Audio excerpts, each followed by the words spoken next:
My name is Sean, and I'm an alcoholic. And that's the end of the facts. All of the rest of this stuff is my opinion. I'm not an expert on alcoholism, and I'm not a spokesman for Alcoholics Anonymous. I don't speak officially in any way, shape, or form. Nobody does in Alcoholics Anonymous. Nobody speaks officially for Alcoholics Anonymous. There are no popes in AA. There are a few people who are working on it in case the position becomes available, but so far there aren't any.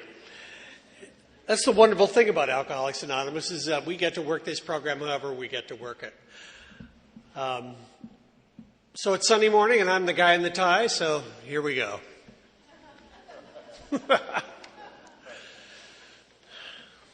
This is they always call the Sunday morning thing the spiritual meeting, but I always think that two or more of us getting together and sharing is a spiritual meeting, so they're all spiritual meetings as far as I'm concerned.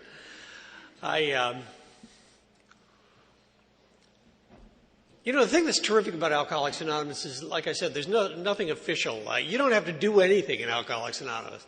I like the way the steps are. The steps talk about this is what we did, not what you have to do. I've often wondered how the world would be altered if the Ten Commandments had been put in the past tense, like our steps were. We honored our mother and father. We didn't kill. It'd be terrific, wouldn't it? I was born in Victoria, and it's nice to be up island again. I spent my summers in Qualicum as a child, and it's nice to be asked back to Campbell River. There's something about being asked back, isn't there, for a drunk? There's also something about Sunday morning without a hangover, God. I mean, I didn't come to this morning. I woke up. It didn't feel like my mouth was filled with sand. Just great. It's just great. I started getting drunk when I was 14 years old. I started taking drugs when I was 17 years old. And when I was 18 years old, I declared myself an alcoholic. I said the phrase that only an alcoholic says. I said, I can control my drinking. Social drinkers never deal with that concept. So I started on the great obsession of every abnormal drinker to control and enjoy my drinking. I was 18 years old. And I don't know about you, but I never got control and enjoy in the same room at the same time. When I was controlling my drinking, I was miserable. When I was enjoying it, it was only wildly out of control. I'm a 3 o'clock in the morning, stark naked, howling at the moon kind of drunk. I'm noisy, and I get a lot of people into a lot of trouble. By the time I was 20 years old, I was in university in San Francisco. I decided I had a talent that the world couldn't live without. I went to New York, and by the time I was 21 years old, I was appearing on Broadway. And by the time I was 24 years old, I had done several Broadway shows. I was drinking a quart of scotch a day, and I had picked up a little non-habit-forming marijuana habit. And I was working the doctors. I just love doctors. They're so stupid. I just love them. One of the first things that I noticed about doctor visits is they don't know how to say goodbye unless they write something for you. And if you give them the right information, they'll write what you want. So I had usually 2 or 3 doctors on a string. I never bought drugs in alleys. I thought that was stupid. I bought them in drugstores. And I was living in the wonderful world of chemistry. And in my late 20s, by the time I was in my mid-20s, I started going to moral superiors to get help. My life was starting to get disastrous. It was looking great on the outside, but on the inside, it was just becoming a nightmare. So I started going to, psychiatrists and psychologists and counselors and doctors and gurus and all that kind of stuff, and lawyers and judges and policemen, and some of them were really, really knowledgeable and really helpful and wanted to help people like me, and they would say, "This is what you should do about your problem." Well, somebody points a finger at me, I bite it off at the knuckle. And my life was getting worse and worse and worse. I met a terrific pre-Al-Anon, and we got married and started our dance of death, and moved to California, Hollywood. And in 1974, on April 23rd, I crashed and burned. And I was arrested, dead drunk, with the front of my pants from the waistband to the knees soaked in my own urine, in and out of a blackout. And the next day, I took aside somebody I was working with. She had 6 years of sobriety. Her name was Suzanne, and she was having a hell of a good time. And she was in AA. And at 11 o'clock in the morning on April 24th, 1974, I said the last phrase. I said, "I'm an alcoholic, and I got 20 minutes before I go to pieces." And she heard the screaming. And she dropped everything, and she 12-stepped me. She took me to her place. She sat me down at her dining room table. She had a big book, and she read chapter 3, chapter 5 in the 12 traditions, and I thought, that woman's going to read that entire book to me. And then I was not feeling well. I was unwell that morning, and I'd come off a week and a half straight vodka run. You know those ones? And she told me her story. Now, my story was just sleazy and embarrassing, but hers was disgusting. And she said, she explained to me about what Alcoholics Anonymous was, that we were going to go to a meeting that night, and what a meeting was about, and what it was like. And she looked at me and she said, "Do you believe in God?" And I said, "I suppose so." And she said, "That's good enough." And she took me to my first Alcoholics Anonymous meeting. Now, my spiritual life, I got to tell you about that, because it's interesting. I went to Catholic schools here in Victoria right through grade 12. I was taught how to be a man by men who had given it up. And I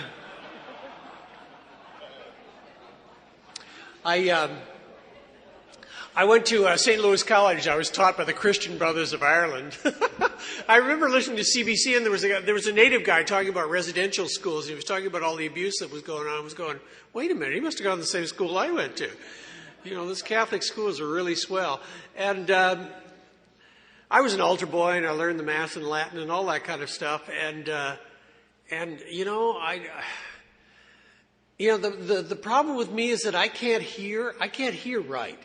You know, you tell me something, but I don't hear what you tell me exactly. And what I got out of that experience was God was this big, old, bearded dude with a real bad temper who had a big book, who was writing down everything, not only everything I did, but everything I thought of doing. And because of that, I was going to be condemned to eternal flames, with my flesh being flayed off by whips that devils were flicking around. And but he loved me.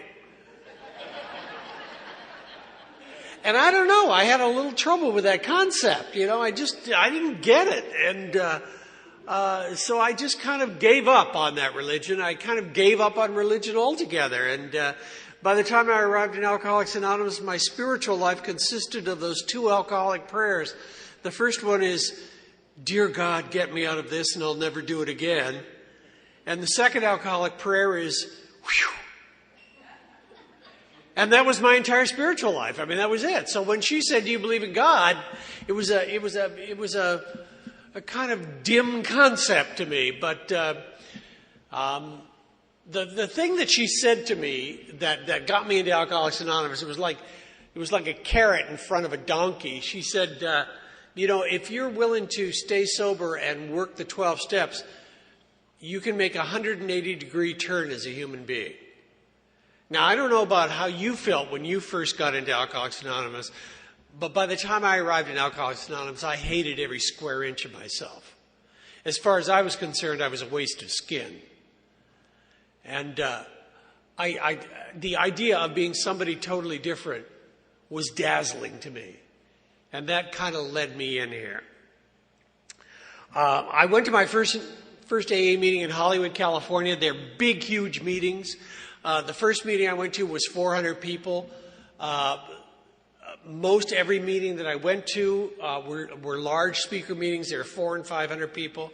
So that first meeting I walked into, and I was kind of dressed like I am today. I had on a blazer and I looked fabulous at my first AA meeting. I mean, I was really looking good.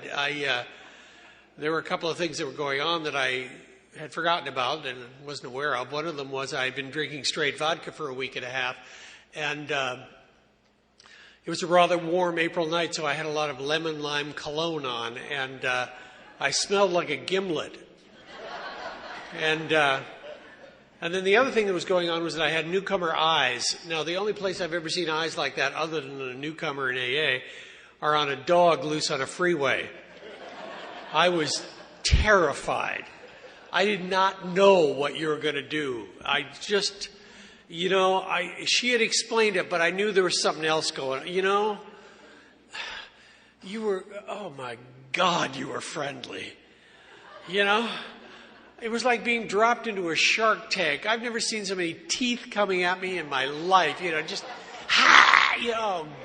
oh. And I was not well. I was not feeling well, and you'd shake hands with me and you wouldn't let go, you'd hold my hand and say weird stuff to me, you get up real close in my face, and it was like being stoned to death with fridge magnets. People say, easy does it, one day at a time. Keep coming back. Think. I didn't know what the hell you were talking about. It was like coming out of a blackout in Antwerp. All these people were talking Belgiese to me, and all these happy Belgians were looking at me, and I had no idea what this language was, and I knew there was going to be a song. I just knew that. I just knew eventually we'd all stand up and there'd be an AA song. But you know what the weird thing was that first night? For the first time that I could remember, I felt safe. I felt understood and accepted. And I hadn't felt like that in a very, very long time. See, I'd gone to all those people who said, this is what you should do. But this place had a new language. This place had an interesting thing that was going on. Because when I got up enough guts, slowly, to tell you what was going on with me, there was somebody who would say, I know how you feel. As soon as somebody said that to me, I could calm down enough to listen. And then you said, I've been through that, and this is what I did. Take what you can use. And I could listen to that. Nobody said, this is what you should do. Thank God. Thank God. And so it started to happen for me almost immediately. I got a sponsor very quickly within the first couple of days of sobriety. If you're new, get a sponsor. Like I said, I didn't speak Belgiese. I didn't speak AA. I didn't know what you were talking about. I needed somebody to translate it for me.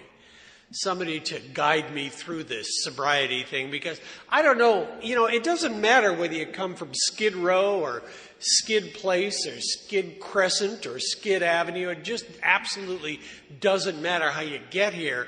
The problem is, once we get here, we all got the same problem. And that's, how do you stay here? How do you not drink when life has become alien, has become frightening, has become dangerous? How do you get a job sober? How do you hold a job sober? How do you have a relationship sober? How do you interact with people sober? How do you act like a responsible human being sober when I had very little experience of doing it? So I had to learn some pretty basic living skills when I arrived, with no basis of how to do it. My philosophy of life before I got to Alcoholics Anonymous was basically a moving target is harder to hit, and so just keep moving so they never find out. I lived with this kind of constant fear. It had four parts. There was a fear of not getting what I wanted. There was a fear of losing what I thought I had. There was a fear of being discovered for who I really was. And then there was a fear of being punished for that. And that's what I lived with. That was the gut. That was what was going on inside of me. So you had a lot of work to do to get this sick puppy straightened out. And my sponsor started jamming the 12 steps down my throat. I didn't get to go to any of those meetings where we sat around and discussed the steps, or read about them, or wrote about them, or did any of that stuff. I took them. And he showed me how to do it. I mean, the first step was I could get that. The first step is real easy if you're new. Here it is. If you have a drink, do you want another one? You may not have it, but do you want it? I did. As soon as I had one. It's funny about the first drink. That first drink thing was a huge concept for me because I thought the first drink was the medicine. I'm one of those guys that I didn't drink before 5 o'clock in the afternoon because my father was a drunk and he used to drink in the morning. I had 2 rules. I never drank before 5 o'clock in the afternoon, and I always drank from a glass. That was important, man. That was very important. My father was a drunk, and if you drank from wine bottles wrapped in brown paper bags, you were drunk. If you poured it into a glass, you were not. Simple. So I had my rot gut at 5 o'clock. So I was really annoyed when I first got sober because some of you drank in the morning. Some of you drank in the morning and got well in the morning. I'm one of those guys who died all through the day until 5 o'clock, Because if I had a drink at noon, I was gone, so I toughed it out and got there at 5. At 5 o'clock, you get that one and just pound it back. And that's the medicine. That's the one that you get to go,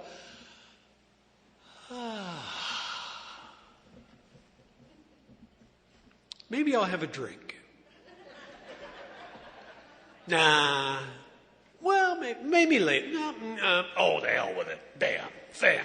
And then I was drunk by 6:30 and I was in a blackout by 8 o'clock and passed out at 11. What a swell life. So the first step was easy for me. My life was unmanageable. My life was dribbling down my sleeve. And I knew that when I had a drink, I couldn't predict what my behavior would be. I didn't know how long it would take for it to run through. The second step was a little harder because it started getting dangerously close to that God thing, that a power greater than myself could restore me to sanity. It was explained to me by my sponsor, thank God, that a room full of AA members was a power greater than me, that a sponsor was a power greater than me, that the big book was a power greater than me, and that they were all powers that were designed to keep me safe enough, to open my mind enough to the concept of perhaps a power far greater than all of us. And then, of course, came the third, and restore me to sanity. Now, I was going to meetings in Hollywood, California, and there were some seriously crazy people in AA there. And my story was kind of, lightweight, compared to some of those stories. But I was looking through an old medical dictionary, and I came across a definition of insanity very early in my sobriety that enabled me to take the second step. It was a big, long definition, and in the middle of it popped a phrase, and the phrase was, this is a medical definition of insanity. Quote, a seeming inability to learn from one's mistakes. A seeming inability to learn from one's mistakes. Took the second step right there. That was me. Like I said, I kept slamming into the same brick wall all my life. And the only thing I was concerned with was getting out of the situation. I never, ever examined how I got into the situation. It was all about escape. And so I kept repeating the same stuff over and over and over again.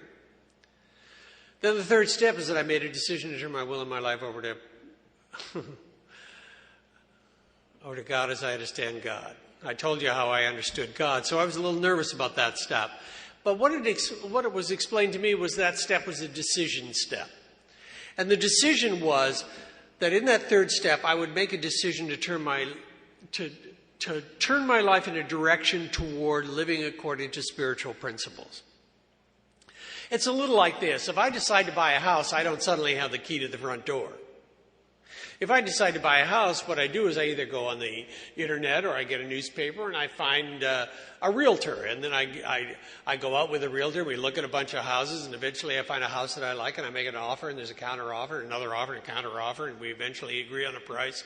And then I go to the bank and I get the loan, and then there's, a title search, and there's all kinds of stuff that goes on. And eventually, when all that stuff is done, I get the key to the house. Between the decision and the key to the house, there's a whole bunch of steps. And that's what this is. So the third step is about making this decision to live a life based on spiritual principles. And the first thing of a spiritual principle is to examine who I am. And that's what the fourth step was about. Is I had to know what I was carrying. Now, I didn't have baggage. I had cargo. And it needed to be examined because I had been dragging it through my life for 31 years, And so what I needed to do is I needed to stop and look at who I was and what I was carrying. And that's what the fourth step was. Now, the problem with doing the fourth step simply in my mind is that my mind is trained to forget. One of my problems as a sober member of Alcoholics Anonymous to this day is honest self-deception. I can convince myself that something that's completely wrong for me is exactly the right thing to do. Just give me about 45 seconds. Bam! And I'll have it for you.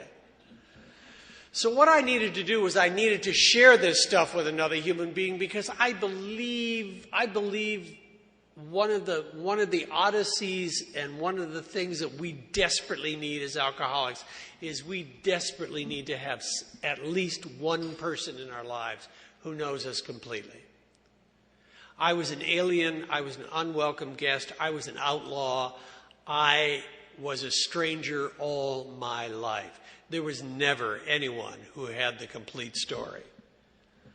So I took the whole thing to my sponsor and I laid it all out. I wrote it all out and I shared it with him, and I finally had somebody in my life who knew me from top to bottom. And I still have a guy in my life. I still have a sponsor. I'm 33 years sober. I got a sponsor. He's got 40 years of sobriety. His sponsor has 49 years of sobriety. I am sponsored by a guy who has a sponsor because I think that is critical to us. There's this whole thing, in the big book they talk about you go to a doctor or a minister or something like that. Well, in 1935, there weren't a hell of a lot of people who had enough sobriety to be sponsoring anybody and listening to fifth step, but there are now. And I love the idea of kind of, taking a blind nun up the Amazon and doing my fifth step and then shoot her, and then come back and say, hey, I did it, and still nobody knows who the hell I am, I need to be known. I need to be known. So then we worked on our shortcomings and our defects of character. Oh, man. And what I do with that step to this day is I look at what are the opposite of my shortcomings and defects of character. What if they were assets? What would they look like? What is the complete opposite of those defects? And that's my list of life goals. That's who I want to be. I want to be the opposite of those things. So that's the stuff that I get to shoot for on a daily basis. And then came the 8th step where I made a list of all the people that oh, man. Now, luckily, I had done a 5th step with my sponsor, so when it came to the 8th step list, he had all the information on who these people were because they had showed up at my 5th step. And we went over the list, and we crossed off some, and we added some, and we went out, and then I went out and did them. And man, I got to tell you, I hate doing amends. I hate it. To this day, I hate it. And I still got to do them to this day. Now, the amends step is not about apology, because if it was about apologizing, if there was an Olympic event for apologizing, I'd be a gold medal winner. I am the world's best apologizer. I can steal $1,000 from you and come back to apologize, and you'll give me another $1,000. But what the amends step is that I go to you and say, listen, I took $1,000 from you. Here's the $1,000 back. And I want to make a promise to you that I will not only never do it to you again, but I will never do it to anybody again. And you can watch me. The amends step is making a commitment to change. And I got to tell you, I've been around here long enough that the guys who go out, the guys who are in AA for a while and then drink again, when you talk to them in depth, you'll find out they didn't finish their 9th step. They didn't clean up their side of the fence, their side of the street. It's amazing how consistent that is. So I did all those things, and I did them face to face, and they were embarrassing. I hated them, but I did them. And the amazing thing that happened was when I was halfway through, just like the big book says, I started to realize the promises, that I would intuitively know how to handle things, that I would feel not better than or less than, but the same as people. And I started to feel part of a community. I started to feel part of this fellowship. I felt like I had paid my dues, you know? And then what happens after that for me was the 10th, 11th, and 12th step. And the 10th step was what I do on a daily basis. Is I look at my day just before I'm going to sleep and say, okay, what did I do today that I approve of? And what did I do today that I don't approve of? And the stuff that I don't approve of is the stuff that I set out to change the next day or make amends for or do whatever. I'm getting real good at making amends fast. I remember I was going to talk at a convention one time, and the plane trip was a nightmare. Air travel these days is like a freight car with wings, and it was one of those god-awful flights, and everybody was testy, including myself, and I was going to be the spiritual speaker at this convention. Yeah, right. So as I'm getting off the plane, the flight attendant said, "Thank you for traveling." I said, "Thank you for traveling? This was the worst experience of my life. What a nightmare. What are you people doing?" And I went up, and I got halfway up the gangway, and I thought, oh, man. So I turned around, and I'm coming back down the gangway. All the passengers are coming off. They're all looking at me like I'm crazy. And I could see the flight attendant watching me come toward her, and her eyes are getting bigger and bigger and bigger. And I got up to her and I said, "Hey, listen, I was way out of line. You were doing the best job you possibly could, and I apologize for what I said, and I want you to know I won't say that to anybody else." She didn't even say anything. She just kind of stood there with her mouth open, and I turned around and walked back up. But I over the years, I've gotten faster and faster with cleaning up the mess. I don't like that kind of psychic mess in my life anymore. So I do the 10th step on a pretty regular basis, on a nightly basis, and look at what I'm doing. Chuck C. used to talk about the fact that we live our lives in 24-hour compartments. We give up the victories and the failures at the end of each day, and I try to do that. The 11th step is about prayer and meditation, and I'm a child of the 60s. I know about meditation. You light up a big bong and you listen to sitar music, and, And for a long while, I was using meditation for fortune telling. I thought if I got real quiet and real spiritual, God would reveal what's coming up. I'd know about next week. But what meditation is getting quiet enough so that I don't stumble over what is exactly in front of me. What meditation when I'm doing it right, keeps me where my hands are. This is as far as I can go. This is where my hands are. And, we all go through those phases in sobriety. I got real spiritual at one point, So I got so spiritual I was no earthly good. I was one of those guys who was in imminent danger of being crushed to death by a falling bookshelf of spiritual literature, But what I've done is I've pretty well got it down to a fairly simple meditation for myself, which works, and I'll share it with you. It might help you. It's from the other big book, and it's a phrase that I try to concentrate on every morning when I do it, and the phrase is, be still and know that I am God. And what I do is I sit in a comfortable chair. I don't lie down because that's napping. That's not meditating. And I sit in a comfortable chair and concentrate on that phrase, and I break it down word by word and think about it word by word. And it's a pretty terrific meditation for me, and it takes about 5 minutes, which is about all I can sit still. I don't know about you. And then I'm off. And I find that when I don't do it for a couple of days, I kind of shift. I find myself getting to be a real jerk in traffic. I find myself getting impatient. I find myself getting really bothered by small blonde women in large black SUVs. It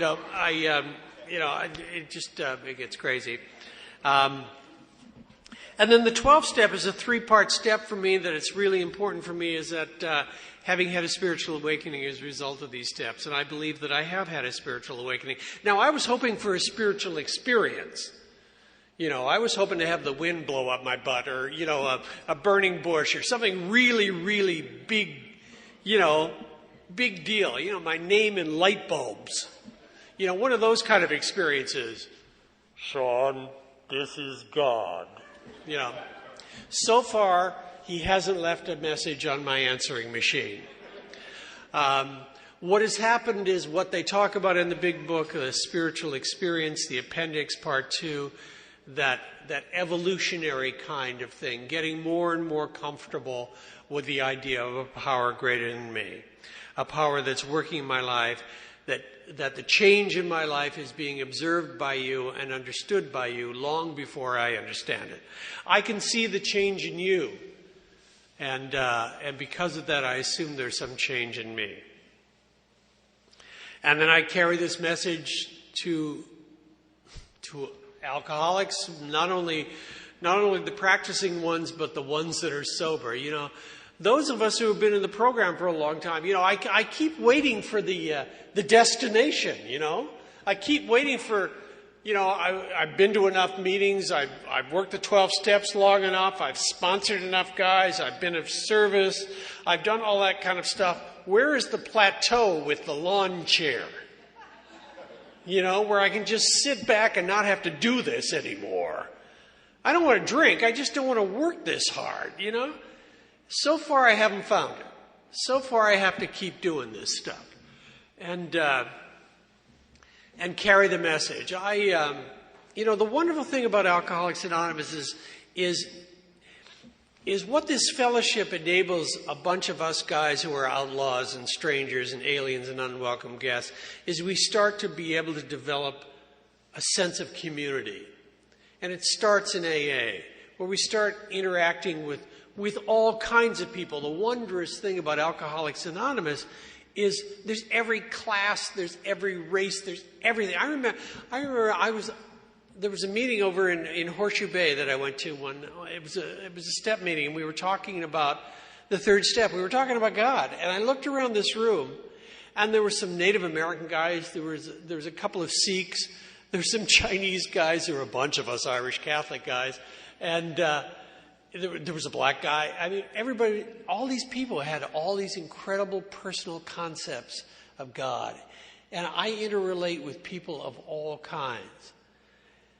And the thing about this thing is this program is designed not just for these rooms with us, but it's designed to take this out.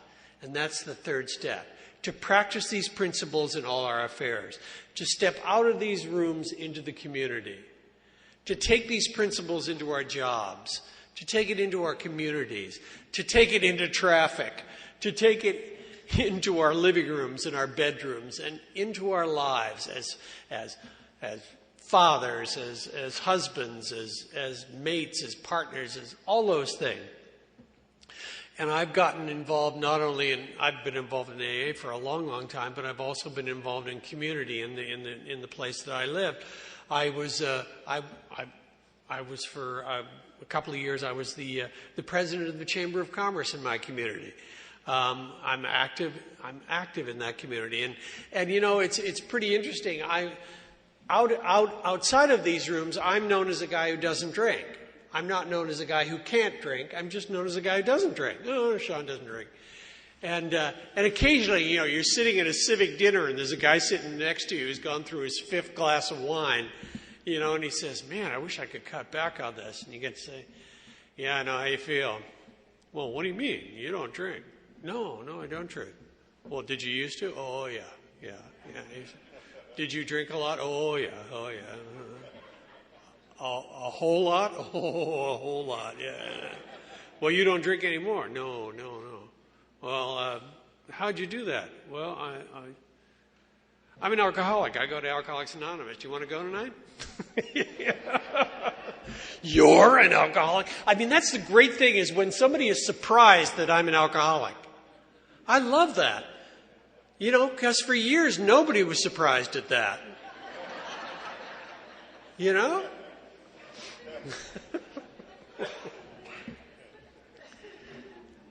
I've had an extraordinary life in Alcoholics Anonymous. I would not trade a second of it. This is not a journey. This is not trudging the road of happy destiny. Let me tell you what this is. This is a full-out adventure. This is great. And like any great adventure, it's got really, really great parts to it and really, really lousy parts to it. There are peaks and there are valleys, but there are wide open plains with big skies. This is a fantastic life. And for over 33 years, I've been living it. Good, bad, and indifferent. And I got to tell you, some days I am a stunning example of Alcoholics Anonymous. Some days I just shimmer with sobriety. You can introduce me to your grandmother, I'm just fabulous with this sobriety thing, And then there are days when I don't drink. And that's about as good as it gets, Then there are those days when I'd like to check into some nice little psychiatric hospital and take a whole lot of Thorazine and make a wallet. God, it just looks like a real good idea to me.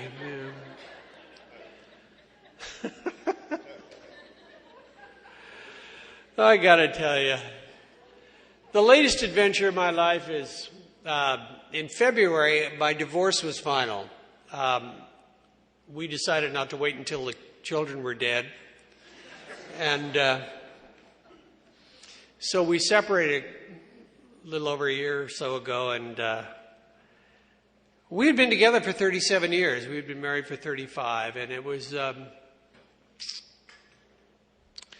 real sad. It was sad, and and nobody gets out of a relationship that long without wounds, let me tell you.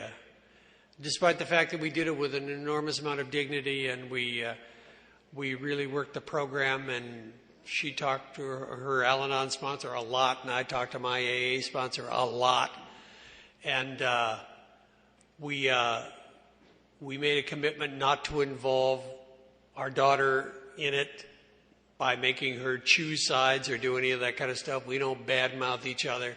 We don't do anything else like that. But it's been a strange time for me, and now I'm a newcomer's worst nightmare. I'm old, sober, and alone. And I had to find out about what that alone thing is, because there's a difference between being alone and being lonely. And the way that I have found to keep that loneliness thing from biting at my butt is to reinforce that sense of community, is to reinforce my commitment to Alcoholics Anonymous. I sponsor a few more guys than I have before. I'm a little more active in the fellowship. And I have returned to the first love of my life, really, which is the theater, and I'm doing a whole lot of that kind of stuff. But so I had a talk with my sponsor, and I said, now that this is all over and I'm living by myself, I said, I think what I want to do is I'm going to become one of those old farts in Alcoholics Anonymous. I'm one of those mean old guys. They used to, when I was new, the ones that used to say, don't analyze, utilize, those guys. Or if you said, I saw something on television, they say, outside issue. Remember the outside issue guys? Outside issue. They used to yell from the back there. I'm going to become one of those, I spilt more in my tie than you drank. I love those old farts. And I'm looking around for the opportunity to say to a young mother, Madam, that is the ugliest baby I've ever seen. I'm really one of those cantankerous old jerks. And, I'm going to be 65 at the end of this month, and it's time for me to become an old fart in AA. And so I explained this to my sponsor, and he said, I want you to date. I said, you what? You want me to date? And he said, yeah, you need to go out on a date. You need to do that. I said, I haven't dated since 1969, for God's sake. I don't know anything about dating. You got to get medical reports and legal disclaimers, and it's complicated these days. When I was dating, you look for somebody who would drink until 4 o'clock in the morning, do unspeakable things, and turn into a pizza. I don't know anything about this kind of stuff. He said, well, you got to do it.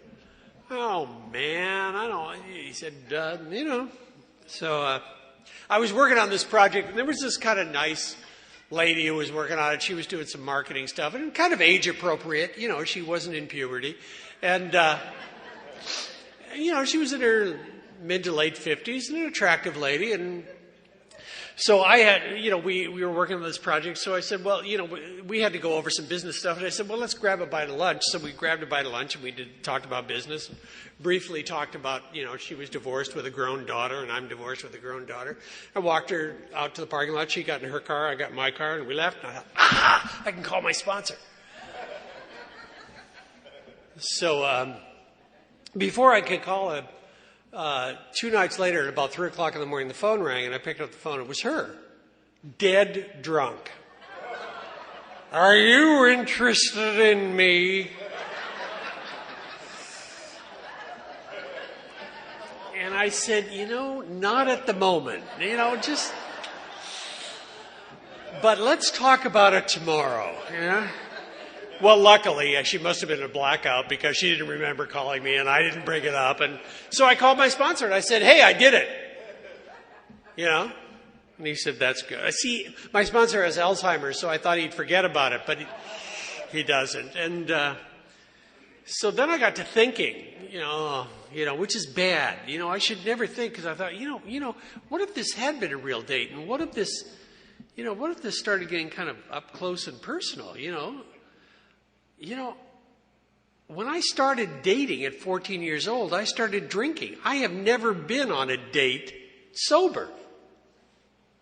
And what if it starts getting really kind of, close, and I thought, well, that'll be interesting. I mean, there hasn't been a party in my pants in years. I don't know, it's kind of like Tasmania. It's down there, but everybody's forgotten about it.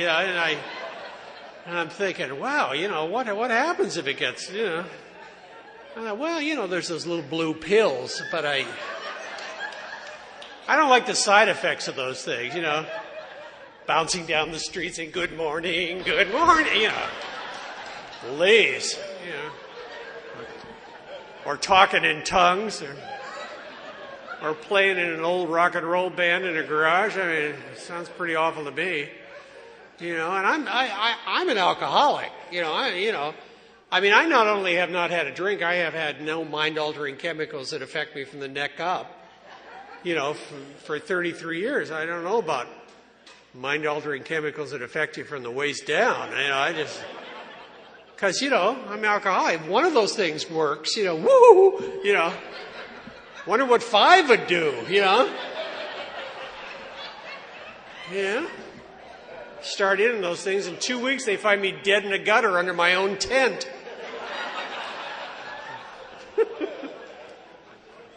The funeral would have to be an open casket because I couldn't get the lid. So I think I'm just going to be an old fart in AA. That's it. Can you hear it? Can you hear the fear? Can you hear the sadness? Can you hear the embarrassment? Can you hear the uncertainty? Can you hear it? Because it's there. It's underneath the laughter. That's what I love about Alcoholics Anonymous. We laugh at the bad stuff and we cry at the good stuff and we call it AA. And if you could hear that, then you're the ones I want to talk to. You're the ones with the experience who say, I know how you feel. I've been there. This is what I did. And it's going to work out all right. You're the ones I want to talk to. Because I come back here all the time to be reassured. I think the ones that leave Alcoholics Anonymous and get loaded are the ones who refuse to allow themselves to be reassured. And you do that for me all the time, no matter what I'm going through. You tell me it's going to be all right, that the good stuff will pass, the bad stuff will pass, and we'll all be here and we'll all be okay. Whenever I'm asked to share at a podium in Alcoholics Anonymous, I consider it a report to my teachers. Because you're the people who have taught me everything that I know. You've taught me everything that I value. You've taught me everything that is dignified and kind and loving and good about myself. The stuff that's small and mean-spirited is the stuff that I've decided I don't need to learn. So I keep coming back. There's a wonderful man in Alcoholics Anonymous named Alan McGinnis. And Alan McGinnis wrote a pamphlet called A Member's Eye View of Alcoholics Anonymous. If you're new or if you've never read this pamphlet, get it. It is extraordinary because what he talks about is that in Alcoholics Anonymous, we get to build our own house. We get to build our own spiritual house. Some of us return to the religion of our childhood. Some of us strike out, as I have, into other times and places and ideas. And what we all have to do in order to stay sober, as Carl Jung says, is we've all got to find some kind of profound spiritual experience. Sometimes it comes in a rush. For most of us, it just comes in dribs and drabbles. And eventually, years later, we wake up and we're okay with the idea of a God. So I report to you as my teachers, and I want to tell you what I've found here. And it's something that Alan McGinnis wrote at the end of this that is really, really incredibly important to me. I am not a religious man. I have never returned to a religion, but I do consider myself spiritual.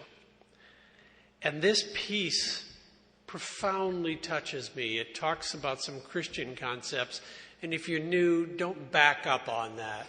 Just listen with your heart, because I'm going to read this to you from mine. This coming Sunday in the churches of many of us, there will be read that portion of the Gospel of Matthew which recounts the time when John the Baptist was languishing in the prison of Herod. And hearing of the works of his cousin Jesus, he sent two of his disciples to say to him, Art thou he who is to come, or shall we look for another? And Christ did as he so often did. He did not answer them directly, but wanted John to decide for himself. And so he said to the disciples, Go and report to John what you have heard and what you have seen. The blind see, the lame walk, the lepers are cleansed, the deaf hear, the dead rise, the poor have the gospel preached to them.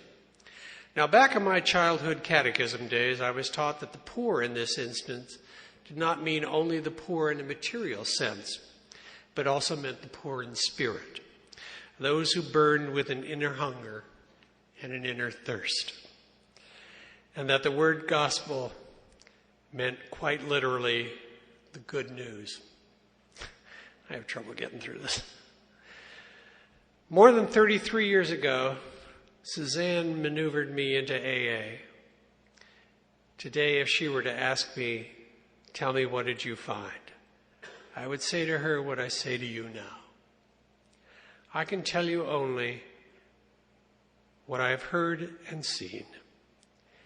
It seems the blind do see, the lame do walk, the lepers are cleansed, the deaf hear, the dead rise. And over again, in the middle of the longest day, or the darkest night. The poor in spirit have the good news told to them. God grant that it may always be so. Thank you.